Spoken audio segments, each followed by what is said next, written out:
Diamond Harbour 1 নম্বর ওয়ার্ডে BJP কর্মীদের উপর দুষ্কৃতীর হামলা, আহত 5।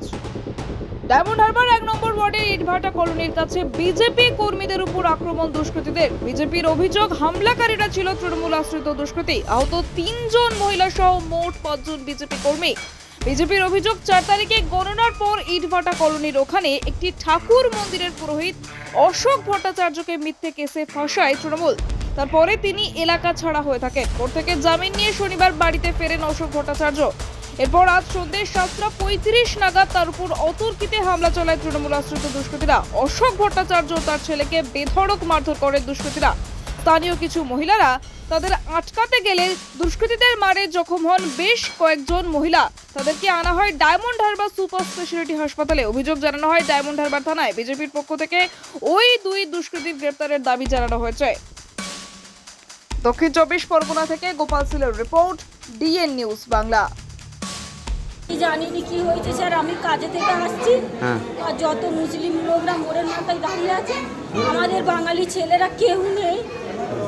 তারা বলতেছে মার খানকি ছেলেকে, আরো মার খানকি ছেলেকে মেরে দে, মেয়েদের ভেজি দিচ্ছে, বলে তোরা কি মার, আমরা পেছনে আছি। আমি এসে শুধু ওদেরকে জিজ্ঞেস করছি যে তোমরা কাদের মারছো, কাকে মারছো গো, কী হয়েছে। আমি সবে কাজে থেকে বাড়ি গেছি, আমি একটা অফিসে রান্না করি। আমি কাজে গিয়ে বলছি যে কাকে মারছো, কী হয়েছে, কী হয়েছে। বলছে তোর নামকে মারছি, তোর নামকে মারছে। আমি তখন আমার বাড়িকে বলছি কারা মারছে? ওই মুসলিমরা, আমাদের ওখান করে ছেলেরা। ওরা কে, কারা ওরা? সাধু, মানে এক সাধু, ও আমাকে বেশি মেরেছে আর ওই দুটো মেয়ে মেরেছে। ওরা কে ওরা কে? আমি নাম জানি না, কিন্তু আমি দেখি। কি করে ওরা? ওরা বাড়ি থাকে সব সময়। দুটো বউ মেরেছে। কোন দল করে? কোন দল করে? কোন দল করে? কোন দল? কোন দল করে? কোন দল করে? ওরা ওই কি জানি না, আমি আমার পাড়ার জানি যে তারা পাড়ার যা উনি ছাড়াতে গেছিলেন, আমার মেয়েও গেছিলেন। আমার মেয়েকেও মেরেছে, ওনাকেও মেরেছে। কেন? অসন্তাকে মারছিল, অসন্তাকে মারার জন্য ওনাকে ওরা ছাড়াতে অসন্তাকে গেছিল বলেই ওনাদেরকে মেরেছে। কি কারণে? ওই অসন্তাকে ওরা একদিন অনেকদিন থেকে হুমকি দিচ্ছিল, মারবে, মেন ফেলে মারবে, এরকমই একটা হুমকি দিচ্ছিল মুসলমানরা। কি কারণে? কি কারণে ওটা আমি ঠিক সঠিক বলতে পারি না, কিন্তু হুমকি দিচ্ছিল একদিন, শুনেছি আমরা অশোকদাকে মারবে।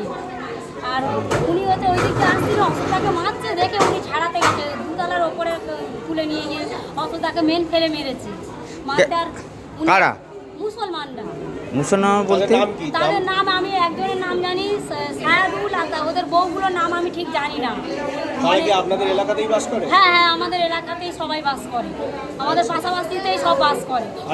দেখলে চিনতে মানে ওখানে একটা মন্দির আছে, সেটা হচ্ছে গঙ্গা মায়ের মন্দির। সেই গঙ্গা মায়ের মন্দিরের উনি পূজারী।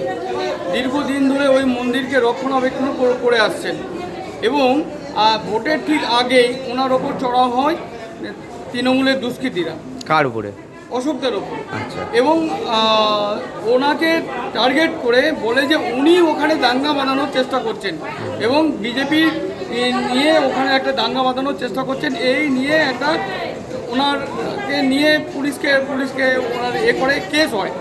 তো সেই কেসে মিথ্যা কেস দিয়ে ওনাকে কেস দেয় এবং উনি প্রায় 7-8 দিন উনি বাইরে ছিলেন।